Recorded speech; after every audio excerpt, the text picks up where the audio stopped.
اللہ تعالیٰ نے فرمایا کہ مکے کو ہم نے مکے کے شہریوں کے لیے اور آؤٹ اسٹیشن لوگوں کے لیے بھی مشترکہ جگہ بنایا ہے کہ ان کو کوئی روک نہیں سکتا مکے میں آنے سے۔ مکہ وہ انٹرنیشنل سٹی ہے جہاں جس کے پاس لا الہ الا اللہ محمد الرسول اللہ کا سرٹیفکیٹ اور پاسپورٹ موجود ہے نا، اس کو مکے جانے سے کوئی روک نہیں سکتا۔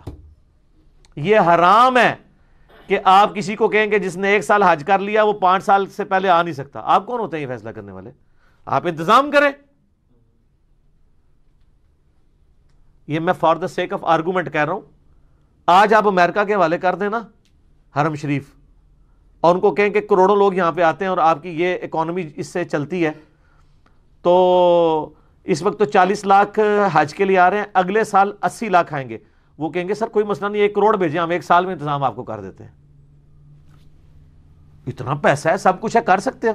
ٹورزم کی دنیا میں کوئی ایسی جگہ ہے جہاں 170 سے زیادہ ملکوں کے لوگ آتے ہوں